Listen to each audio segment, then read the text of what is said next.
우리가 특히 뭐 나이를 든다든지 심한 다이어트를 한다든지 또 많이 아팠다든지 눈에 탁 띄게 보이게 되는 게 보통 우리가 팔자주름이라고 하죠. 실질적으로는 안면 골격의 조직의 처짐 때문에 생기는 게 팔자주름입니다. 팔자주름의 원인을 잘못 알고 접근하는 분들이 계셔서 오히려 돈만 낭비되고 잘못된 시술을 받을 수도 있기 때문에 그런 분들을 위해서 오늘 영상을 마련했습니다.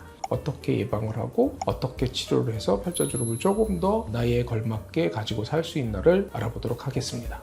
팔자주름이 주름이 아니라 처짐이라고 하셨는데 그 정확히 무슨 뜻이에요? 나이가 들수록 팔자 라인이 깊어지는 건가요?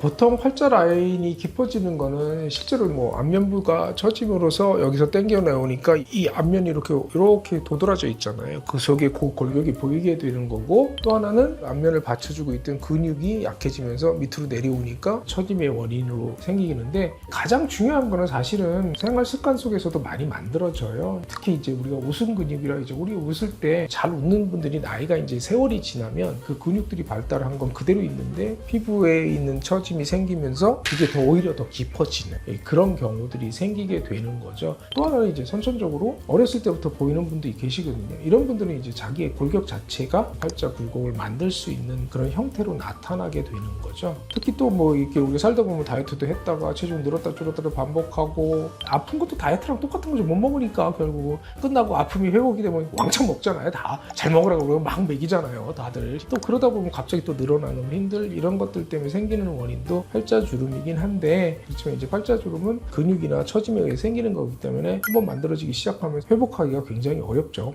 팔자주름 하면 가장 먼저 떠오르는 시술이 필러거든요. 그냥 그 골짜기를 채워주면 해결되는 거 아닌가요? 이게 만약에 그냥 단순히 페임으로만 한다고 그러면 그래도 필러를 채우면 뭐 당장 효과가 없는 건 아니죠. 근데 이제 필러라는 거는 이제 내가 제 위치에 그 조직에 넣었다 그래도 어떤 분은 조직이 되게 성긴 분도 있고 어떤 분은 조직이 되게 촘촘하게 만들어진 분이 있으니까 그 사이에 필러가 들어가서 견뎌야 되는데, 만약에 이게 이렇게 성겨 있는 분들은 필러가 거기만 안 있고 조금 위치를 바꿀 수도 있지 않습니까? 또 너무 촘촘한 분들은 또 오래 가면 사람이 바뀌는데 좀 부자연스럽게 느낌이 생길 수도 있고, 이런 문제들이 조금 있을 수는 있지만 필러 자체가 받았을 때 바로 즉각적인 효과를 주죠. 그런 문제들이 있으니까 필러도 꼭 나쁘다고 할 수는 없죠. 그럼 결국 채우는 시술이 아니면 올리는 시술을 해야 한다는 건데, 요즘 레이저 리프팅이라고 이런 거 많잖아요. 이런 거는 효과가 좀 어떤가요? 여러 가지 리프팅 기계 시술로 하면 부드러워 보이긴 하지만 이 안면부가 생각보다 무겁습니다. 턱에 걸리는 무게추가 보통 남자들은 한 5kg, 여성분들은 평균 4kg 정도 이하, 그 정도 걸리는 거예요. 얼굴 작은 우리 뭐 연예인들 뭐 이런 분들은 훨씬 더 적겠고, 그런데 이 앞볼에 걸리는 힘이 훨씬 크거든요. 그래서 앞볼에 무게가 있는 분들이 나이가 들었을 때 처짐의 확률이 훨씬 더 높죠. 결국은 그 처짐인 거를 어느 순간 채우기도 해야 되지만 끌어올리기도 해야 그게 위치를 바꿔주는 시술이 돼야 되는데, 기계적인 시술은 그런 끌어올리는 힘의 효과는 좀 반감이 되니까 아무래도 팔자 쪽은 좀 어려울 수도 있죠. 그러면은 경미한 처짐은 좀 레이저 같은 걸로 되는데, 이 많이 처진 살들은 뭐 거상술 이런 큰 수술을 해야 될까요?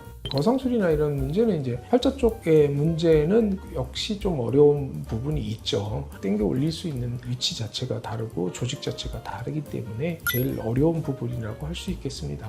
피부 타입별로 볼살이 많은 분, 뭐 피부가 얇은 분, 이렇게 타입별로 추천하시는 시술이 있을까요?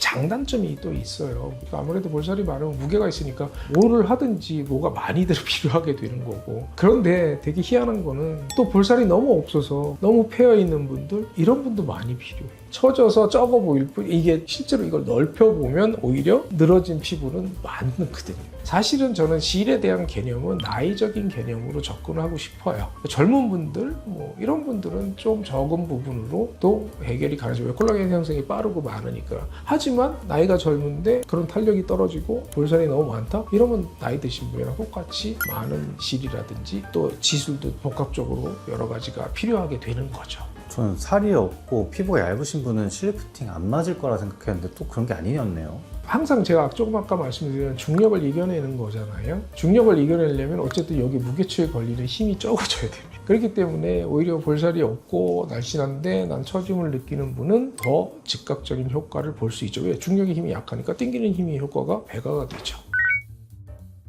팔자주름은 주름이 아니라 처짐입니다. 팔자주름을 없애려면 이게 깊게 생긴 굴곡을 채우기도 하고 같이 당겨주기도 하고 채움과 당김을 동시에 해줘야 효과를 볼 수 있는 구조물이고 조직입니다. 여기 한 부분만 없애려고 할 수 있지 않고 연결된 얼굴의 일부이기 때문에 우리가 하모니라고 하죠. 조화스럽게 만들 수 있는 것을 상담을 받고 선택해 주시면 도움이 될 것 같고 팔자주름용이라고 아주 비싼 뭐 크림들도 나와 있더라고요. 오히려 그런 비용으로 훨씬 더 좋은 효과를 가져오실 수 있는 선택이 되실 수 있을 거라고 저는 생각합니다. 그럼 오늘 내용이 도움이 되셨다면 좋아요, 알림, 구독 설정을 부탁드립니다. 지금까지 실로 놀랍게 팽팽닥터 조민영이었습니다. 감사합니다.